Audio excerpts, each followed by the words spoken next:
പത്തനംമാറ്റ സീരിയലിൻ്റെ ഏറ്റവും പുതിയൊരു വിശേഷത്തിലേക്ക് എല്ലാവർക്കും സ്വാഗതം കേട്ടോ. അങ്ങനെ നമ്മുടെ ദേവയാനി സത്യങ്ങളൊക്കെ തിരിച്ചറിയാൻ തുടങ്ങുക. എന്തായാലും ഇവരെന്തൊക്കെയോ ചില കാര്യങ്ങൾ മറച്ചു പിടിക്കുന്നുണ്ട്. ഇനി നയനെങ്ങാനും ആയിരിക്കുമോ തനിക്ക് കരൾ തന്നത്? ഈ കാര്യങ്ങൾ ചിന്തിച്ച് നമ്മുടെ ദേവയാനി സങ്കടപ്പെട്ടിരിക്കുക. എന്തായാലും എപ്പോഴും ചെയ്യാറുള്ളത് പോലെ തന്നെ ഒന്ന് ടെസ്റ്റ് ചെയ്ത് നോക്കാമെന്ന് വിചാരിച്ച് പുള്ളിക്കാരിയാണെങ്കിൽ കുറച്ച് പേപ്പറുകളൊക്കെ എടുത്തു. എന്നിട്ട് അതിൽ ഓരോന്നിലും നമ്മുടെ നയനെക്കുറിച്ച് എഴുതാൻ തുടങ്ങി. നയന എൻ്റെ മരുമകളാണെന്നും നയനയാണ് എനിക്ക് കരൾ ദാനമായി തന്നതെന്നും ഒരു ചീട്ടിൽ എഴുതിയിട്ടുണ്ടെങ്കിൽ അടുത്ത ചീട്ടെടുത്ത് നയനയ്ക്ക് എന്നോട് വെറുപ്പാണെന്നും നയന ഒരിക്കലും എന്നെ ആത്മാർത്ഥമായിട്ട് സ്നേഹിച്ചിട്ടില്ല എന്നുള്ളൊരു കുറിപ്പ് അത് അതിലും എഴുതി. പിന്നീട് അങ്ങനെ 2-3 കാര്യങ്ങൾ, ഒന്ന് പോസിറ്റീവാണെങ്കിൽ മറ്റേത് നെഗറ്റീവായിട്ട് നമ്മുടെ ദേവയാനി അങ്ങനെ എഴുതി കുറിക്കുകയാണ്. അങ്ങനെ 5-6 ചീട്ടുകളിൽ ഇത് മുഴുവനും എഴുതിയതിന് ശേഷം ദേവയാനി അതിൽ ഒരെണ്ണം എടുത്തിങ്ങനെ നോക്കി. ഈശ്വര, എന്തായിരിക്കും കിട്ടുന്നത്? എന്തായാലും താൻ ആരാധിക്കുന്ന മൂർത്തികളുടെ മുന്നിൽ പോയി നിന്ന് മനസ്സുറച്ച് പ്രാർത്ഥിക്കണം. എന്തായാലും ഈശ്വരൻ തൻ്റെ പ്രാർത്ഥന കേൾക്കാതിരിക്കില്ല. അങ്ങനെ ദേവയാനി ആ ഒരു പേപ്പർ കഷ്ണങ്ങളൊക്കെ ആയിട്ട് അതെല്ലാം കൂടി ഒരു പ്ലാസ്റ്റിക് ഡപ്പയുടെ അകത്താക്കിയിട്ട് നേരെ പോവുക പൂജാമുറിയിലേക്ക്. പൂജാമുറിയിൽ ചെന്നതും ദേവയാനി ഭഗവാന്റെ മുന്നിൽ നിന്ന് കരയാൻ തുടങ്ങി. ഈശ്വര, സത്യം എനിക്ക് കാണിച്ചു തരണം. എൻ്റെ കുടുംബദൈവങ്ങളും കുലദൈവങ്ങളും എല്ലാവരും എനിക്ക് കാണിച്ചു തരണം. ആരാണ് എന്നെ സഹായിച്ചത്? ഞാൻ ആഗ്രഹിക്കുന്നത് പോലെ അതെൻ്റെ മരുമകളാണോ അല്ലെങ്കിൽ ആരാണ് എന്നുള്ള കാര്യം എനിക്ക് മനസ്സിലാക്കണം. നയനെ എനിക്ക് സ്നേഹിക്കണോ അതോ നയനെ എനിക്ക് തള്ളിക്കളയണോ എന്നുള്ളതിന് ഒരു മറുപടി ഭഗവാൻ കാണിച്ചു തരണമെന്ന് പറഞ്ഞു. അങ്ങനെ കൃഷ്ണനെയും ഗുരുവായൂരപ്പനെയും ദേവിയൊക്കെ വിളിച്ച് നമ്മുടെ ദേവയാനി രണ്ടും കൽപ്പിച്ച് അവൾ ആ ഒരു ഞറുക്കെടുക്കുകയാണ്. ആദ്യം ഇന്ന് ദേവയാനിക്ക് കിട്ടിയ ആ ഞറുക്ക് കണ്ടതും ആളുടെ കണ്ണുകൾ നിറഞ്ഞൊഴുകാൻ തുടങ്ങി. ഈശ്വര, എന്താ ഈ കാണുന്നത്? നയന എൻ്റെ മരുമകള്, അവൾ എന്നെ ഒരുപാട് സ്നേഹിക്കുന്നുണ്ടെന്നും അവളാണ് എനിക്ക് കരൾ ദാനം തന്നതെന്നും ആണല്ലോ ഈ കുറിപ്പിലുള്ളത്. ഭഗവാനെ, ഞാൻ നയനെ എത്രമാത്രം കഷ്ടപ്പെടുത്തി. ഇതിനൊക്കെയുള്ള ശിക്ഷയാണോ ഈശ്വര എന്നെ ഇങ്ങനെ ധർമ്മസങ്കടത്തിലാക്കിയിരിക്കുന്നത്? എന്തായാലും ഈ ഒരു ചീട്ട് കിട്ടിയതും ദേവയാനിയുടെ മനസ്സ് ഒരുപാടങ്ങ് മാറുകയാണ്. ഇത്രയും കാലവും മരുമകളെ വെറുത്തിരുന്ന ദേവയാനി ക്ഷേത്രത്തിലെത്തുകയാണ്. അപ്പോൾ അവരുടെ ഒരു കുടുംബക്ഷേത്രം ആയതുകൊണ്ട് തന്നെ ദേവയാനി അവിടെ എത്തിയതും ഈശ്വരനോട് മനസ്സുറച്ച് പ്രാർത്ഥിച്ചു. ഭഗവാനെ, ഇന്ന് ഞാൻ ആ ഞറുക്കിട്ടപ്പോൾ കിട്ടിയതും നയന നല്ലവളാണെന്ന് തന്നെയാണ്, അവളാണ് എന്നെ സഹായിച്ചതെന്നുമാണ്. എന്തായാലും അതുമാത്രം കൊണ്ട് എനിക്കൊന്നും ഉറപ്പിക്കാൻ പറ്റില്ലല്ലോ. ഇനി ഞാൻ വ്യക്തമായിട്ട് അന്വേഷിക്കും, ഞാൻ കണ്ടെത്തും എൻ്റെ മരുമകളാണോ എന്നെ ജീവൻ നിലനിർത്തി എന്നെ ഇതുവരെ എത്തിക്കുന്നതെന്ന് എനിക്കറിഞ്ഞേ പറ്റുള്ളൂ. ആദർശവും അതുപോലെ ജേട്ടനും ഒക്കെ ഈ സത്യം എന്നോട് മറച്ചു പിടിക്കുവാണല്ലോ. എന്തായാലും എനിക്കതൊക്കെ കണ്ടെത്തിയേ പറ്റുള്ളൂ എന്ന് കൂടി ദേവയാനി ഇങ്ങനെ ആലോചിച്ചുകൊണ്ട് നിൽക്കുമ്പോൾ തിരുമേനി അങ്ങോട്ട് വന്നു. അല്ല, എന്തായി? വയ്യാകയൊക്കെ മാറിയോ? മാറി വരിക തിരുമേനി. അല്ല, ഇപ്പം മോളുടെ പേരിലും അതുപോലെ അമ്മായിയമ്മയുടെ പേരിലും ഒക്കെയാണ് ഇവിടെ മൂർത്തി സാറ് വരുമ്പോൾ വഴിപാടുകളൊക്കെ നടത്തുന്നത്. എന്തായാലും നിങ്ങൾ 2 പേരുടെയും വയ്യായ്കകളൊക്കെ മാറി അമ്മയും മോളും പഴയതിനെക്കാട്ടിലും ഉഷാറായിട്ട് ഈ ക്ഷേത്രത്തിൽ എത്തണം. അറിയാലോ, മൂർത്തി സാറിന് എത്രമാത്രം വയ്യായ്കകളൊക്കെ ഉണ്ടായിരുന്നതാ. അദ്ദേഹത്തിന് നമ്മുടെ ഈ ക്ഷേത്രത്തിൽ നല്ല വിശ്വാസമാണ്.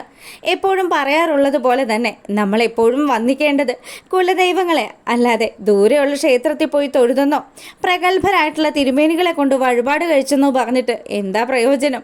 മൂർത്തി സാറ് വിശ്വസിക്കുന്നത് പോലെ തന്നെ ദേവയാനിയും വിശ്വസിക്കണം. ദേവയാനിയുടെ മരുമകൾ വളരെ നല്ലൊരു കുട്ടിയാണെന്ന് കൂടി തിരുമേനി അവിടെ വെച്ച് പറയുക. അപ്പം ദേവയാനി ആണെങ്കിൽ തിരുമേനി പറയുന്ന കാര്യങ്ങളൊക്കെ കേട്ട് കഴിഞ്ഞപ്പോൾ തിരുമേനി, അല്ല, നയനയും അവളുടെ അമ്മയും ഒക്കെ ഇവിടെ ഇടയ്ക്ക് വരാറുണ്ടല്ലോ? ഉണ്ട്, ഇടയ്ക്കിടയ്ക്ക് അവരമ്മയും മോളും കൂടി വരാറുണ്ട്. വന്ന് നന്നായിട്ട് പ്രാർത്ഥിക്കും. ആ കുട്ടിക്ക് നല്ല സങ്കടമുണ്ട് കേട്ടോ. ആ കുട്ടി നിങ്ങൾ വിചാരിക്കുന്ന പോലെ അല്ല എന്നൊക്കെ പറഞ്ഞ് തിരുമേനി അകത്തോട്ട് പോയതും നമ്മുടെ ദേവയാനി അവിടെ നിന്നും ഇറങ്ങാൻ തുടങ്ങി. അങ്ങനെ ചെന്ന് വിടുന്നത് നമ്മുടെ നയനയുടെയും കനകയുടെയും മുന്നിലേക്കാണ്. അപ്പം 2 പേരും, മോളെ, ഇല്ലേ വരുന്നത് നിൻ്റെ അമ്മായിയമ്മയാണല്ലോ. ഈശ്വര, മുഖമൊന്നും തെളിഞ്ഞിട്ടില്ല. നയനെ കണ്ട പാടെ തന്നെ ദേവയാനി മനസ്സിലിങ്ങനെ ആലോചിച്ചു, ഞാൻ ആരെയാണോ മനസ്സിൽ കാണണമെന്ന് വിചാരിച്ചത് ആ ആളെ തന്നെയാണല്ലോ ഈശ്വര എനിക്ക് കാട്ടിത്തന്നത്.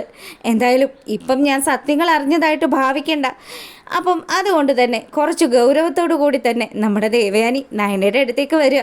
നയനയെ കണ്ട ഭാവം പോലും നടിക്കാതെ ആശാട്ടി അവിടുന്ന് പോവാൻ തുടങ്ങുമ്പം നമ്മുടെ കനകയും നയനയും കൂടി, എന്താ അമ്മേ എന്നെ കണ്ടിട്ടമ്മ ഒന്ന് നോക്കാതെ കൂടെ പോകുന്നത്? ആരെങ്കിലുമൊക്കെ കണ്ടു കഴിഞ്ഞാൽ എന്ത് വിചാരിക്കും? ഒന്നുമില്ലെങ്കിലും ഞാൻ അമ്മയുടെ മരുമോളല്ലേ എന്ന് നയന ചോദിക്കുക. മരുമോളോ? ഏത് മരുമോള്? ഞാൻ നിന്നെ ഒരിക്കലും എൻ്റെ മരുമകളായിട്ട് അംഗീകരിച്ചിട്ടില്ലല്ലോ. അമ്മ അങ്ങനെയൊന്നും ഒരിക്കലും പറയരുത്. അമ്മയ്ക്ക് സുഖമാണോ എന്ന് നയന വളരെ സൗമ്യമായി ചോദിക്കുമ്പം എനിക്ക് സുഖമാണല്ലോ, എനിക്ക് സുഖമായതുകൊണ്ടാണ് ഞാനിപ്പോൾ ഈ ക്ഷേത്രത്തിൽ വന്ന് നിൽക്കുന്നത്. കണ്ടില്ലേ, തനിയെ നടക്കാനൊക്കെ ഇപ്പോൾ പറ്റും, വേറെ പ്രശ്നങ്ങളൊന്നുമില്ല.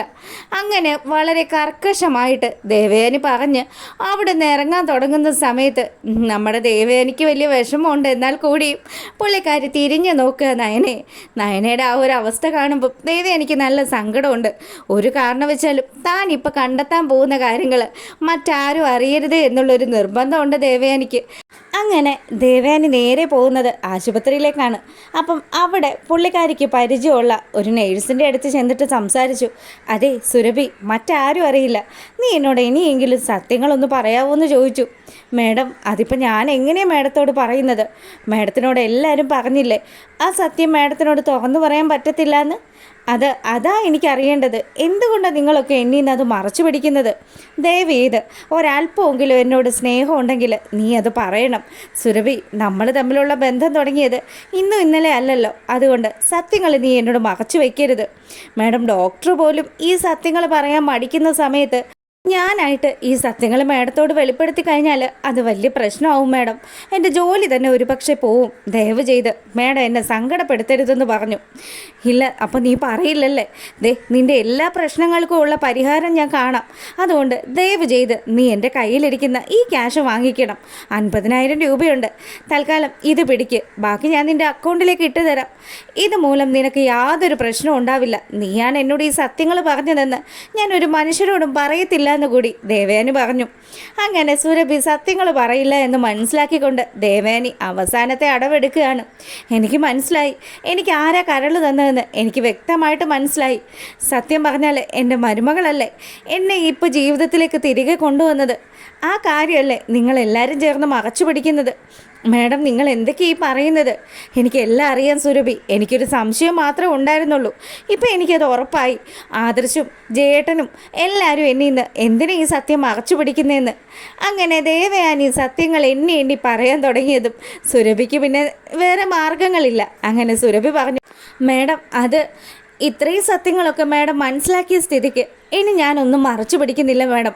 മാഡം കരുതുന്ന പോലെ തന്നെ ശരിയാ, നയന തന്നെയാണ് മാഡത്തെ ജീവിതത്തിലേക്ക് തിരികെ കൊണ്ടുവന്നതെന്ന് ആ സുരഭി പറഞ്ഞതും നമ്മുടെ ദേവയാനിക്ക് വലിയ സന്തോഷമായി. ഒരിക്കലും ഞാനിത് ഒരാളോടും പറയത്തില്ല എന്ന് പറഞ്ഞ് ദേവയാനി അവിടുന്ന് നമ്മുടെ നയനയുടെ കാര്യങ്ങളും ഒക്കെ ആലോചിച്ചുകൊണ്ട് നേരെ വരിക. താൻ ഇത്രയും കാലവും തന്നെ പൊന്നുപോലെ സ്നേഹിക്കുന്ന ഒരു മരുമകളെ തള്ളിക്കളഞ്ഞല്ലോ. അവളുടെ നന്മകളൊന്നും താൻ തിരിച്ചറിഞ്ഞില്ലല്ലോ. അങ്ങനെ വീണ്ടും അവൾ ക്ഷേത്രത്തിലെത്തി അവിടെ വന്ന് മനസ്സറിഞ്ഞ് പ്രാർത്ഥിക്കുക. ഈ സമയമാണെങ്കിൽ തിരുമേനി വന്നിട്ട് ദേവയാനിയോട് ചോദിച്ചു, അല്ല നട അടയ്ക്കാറായല്ലോ, എന്താ ദേവയാനി വീണ്ടും വന്നത്? ഒരിക്കൽ കൂടി ഈ ഭഗവാനെ കണ്ട് പ്രാർത്ഥിക്കണമെന്ന് തോന്നി. എന്തായാലും ദേവയാനിയുടെ പ്രശ്നങ്ങളൊക്കെ മാറട്ടെ. അല്ല തിരുമേനി, നയനയും അവളുടെ അമ്മയും വന്നിട്ട് എപ്പോഴാണ് പോയത്? അവരെന്ത് വഴിപാടാണ് ചെയ്തതെന്ന് കൂടി ദേവയാനി തിരുമേനിയോട് ചോദിച്ചു. അതെ, അവർ വന്നിട്ട് മിക്കവാറും ദേവയാനിയുടെ പേരിലാണ് വഴിപാട് കഴിക്കാറുള്ളത്. പിന്നെ നയനയെന്ന് പറയുന്ന മോള് ശരിക്കും നല്ലൊരു കുട്ടിയാണ്. നിങ്ങളുടെ ആ അനന്തപുരി തറവാട്ടിലെ വിളക്കായിരിക്കും അവളെന്ന് കൂടി പറഞ്ഞു. അങ്ങനെ വളരെ സങ്കടത്തോടു കൂടി നമ്മുടെ ദേവയാനി അമ്പലത്തിൻ്റെ ആ ഒരു പടികളൊക്കെ ഇറങ്ങി വരിക. ഈ സമയം ജയനും ആദർശും മുത്തശ്ശിയും കൂടി ദേവയാനി എവിടെ പോയതാണെന്നൊന്നും അറിയാണ്ട് ടെൻഷൻ അടിച്ചിരിക്കുക. മിക്കവാറും അയാൾക്ക് കരൾ തന്നത് ആരാണെന്ന് കണ്ടെത്താനുള്ള യാത്രയിലായിരിക്കും. അതിനുവേണ്ടിയായിരിക്കും അയാൾ ഇങ്ങനെ പുറത്തൊക്കെ പോയതെന്ന് ജയം പറഞ്ഞതും ആദർശിന് നല്ല ടെൻഷനുണ്ട്. അച്ഛാ, ഇനി അമ്മയെങ്ങാനും നയനെയാണ് അമ്മയ്ക്ക് കരൾ നൽകിയെന്ന് കണ്ടെത്തുമോ? അങ്ങനെ കണ്ടെത്തുകയാണെങ്കിൽ കണ്ടെത്തിക്കോട്ടെ മോനെ, അത് നല്ല കാര്യമല്ലേ. ഇനി എന്തിനാണ് നമ്മൾ ഇതൊക്കെ അവളുടെ അടുത്ത് നിന്ന് മറച്ചു പിടിക്കുന്നത്? മുത്തശ്ശി ഈ വാക്കുകളൊക്കെ പറയുമ്പം ശരിക്കും നമ്മുടെ ആദർശനും ജയനും ഒക്കെ നല്ല ടെൻഷനുണ്ട്. അങ്ങനെ ഇവർ സംസാരിച്ചുകൊണ്ട് നിൽക്കുമ്പം ക്ഷേത്രത്തിൽ പോയി മടങ്ങി വരികയാണ് നമ്മുടെ ദേവയാനിയെ കണ്ടതും, എന്താ ദേവേ, നീ ശരിക്കും എവിടെയാണ് പോകുന്നത്? ഇപ്പോഴായ പിന്നെ നീ ഒരു കാര്യങ്ങളും ആരോടും പറയുന്നില്ലല്ലോ. എവിടെ പോയതാ? മനസ്സൊന്ന് ശാന്തമാവാൻ വേണ്ടിയിട്ട് ഞാനൊന്ന് അമ്പലത്തിൽ പോയതാ അമ്മേ. എന്തായാലും എൻ്റെ മനസ്സ് മാത്രമല്ലല്ലോ ടെൻഷൻ അടിച്ച് നടക്കുന്നത്, ഈ നിൽക്കുന്ന ആദർശനും ഉണ്ടല്ലോ ടെൻഷൻ. അങ്ങനെ ദേവയാനി ആദർശിൻ്റെയും നയനയുടെയും ആ ഒരു കാര്യം എടുത്തിട്ടതും, അല്ല നിൻ്റെ തീരുമാനം എന്താ? നയന മോൾ ഇനിയും ആ വീട്ടിൽ തന്നെ നിൽക്കാനാണോ? എടി, നിൻ്റെ മോൻ എത്രമാത്രം സങ്കടപ്പെടുന്നുണ്ടെന്ന് നീ ഒന്ന് മനസ്സിലാക്ക്. അവന് നയനയോടുള്ള സ്നേഹം നീ കണ്ടില്ലെന്ന് നടിക്കല്ലേ എന്ന് കൂടി മുത്തശ്ശി പറഞ്ഞ സമയം ദേവയാനിയാണെങ്കിലോ അതെ, ഞാനിനി എന്ത് മനസ്സിലാക്കാനാ? അവൻ ഇഷ്ടമുണ്ടെങ്കിൽ അവനവൻ്റെ ഭാര്യയെ പോയി കൂട്ടിക്കൊണ്ട് വരണം. അല്ലാതെ അതിനെൻ്റെ സമ്മതവും വാങ്ങാനായിട്ട് അവൻ എന്തിനാ നിൽക്കുന്നത്? അവൻ എപ്പോൾ വേണമെങ്കിലും അവൻ്റെ ഭാര്യയെ കൂട്ടിക്കൊണ്ട് വരാമല്ലോ. ദേ, ഞങ്ങളെല്ലാവരും ആഗ്രഹിക്കുന്നുണ്ട് നയനമോൾ ഈ വീട്ടിലേക്ക് വരണമെന്ന്. അച്ഛനും ഞാനും അതുപോലെ അമ്മയും ദേ ഈ നിൽക്കുന്ന ആദർശും ഒക്കെ ആഗ്രഹിക്കുന്നുണ്ട്. അതുകൊണ്ട് നീ ഇനി അതിനൊരു തടസ്സവും പറയരുതെന്ന് ദേവയാനിയോട് ജയം പറഞ്ഞതും ദേവയാനി ഒരു അക്ഷരം പോലും മിണ്ടാതെ റൂമിനകത്തോട്ട് പോവാണ്. അങ്ങനെ ദേവയാനി അങ്ങോട്ട് പോയതും ഇവൾക്ക് എന്താ പറ്റിയത്, ഇവളെന്താ ഇങ്ങനെയൊക്കെ ചെയ്യുന്നതെന്നൊക്കെ ആലോചിച്ച് ടെൻഷൻ അടിച്ച് നിൽക്കുകയാണ് 3 പേരും. അങ്ങനെ ഇവർ ഈ ഒരു കാര്യങ്ങൾ ആലോചിച്ചുകൊണ്ട് നിൽക്കുമ്പം ദേവയാനിയുടെ മനസ്സാണെങ്കിൽ കലങ്ങി മറിയാണ്. തൻ്റെ മരുമകൾ തന്നെ ഒരുപാട് സ്നേഹിക്കുന്നുണ്ടെന്നും അവളെയാണ് ഇത്രയും കാലവും താൻ അകറ്റി നിർത്തിയതെന്നും ഒക്കെ ആലോചിക്കുമ്പം കുറ്റബോധം കൊണ്ട് പുള്ളിക്കാരി അങ്ങനെ നീറി നിൽക്കുകയാണ്. അങ്ങനെ പൊട്ടിക്കരയുന്ന ദേവയാനിയെ കാണിച്ചുകൊണ്ടാണ് കേട്ടോ ഇന്നത്തെ വിശേഷം അവസാനിക്കുന്നത്. അപ്പോൾ നിങ്ങൾക്ക് ഇഷ്ടപ്പെട്ടിട്ടുണ്ടെങ്കിൽ ഒന്ന് ലൈക്ക് ചെയ്തേക്കണേ. അപ്പോൾ എല്ലാവർക്കും നല്ലൊരു ദിവസം ആശംസിക്കുക, നല്ലൊരു ഈവനിങ്ങും നല്ലൊരു നൈറ്റും ഒക്കെ ആശംസിക്കുക.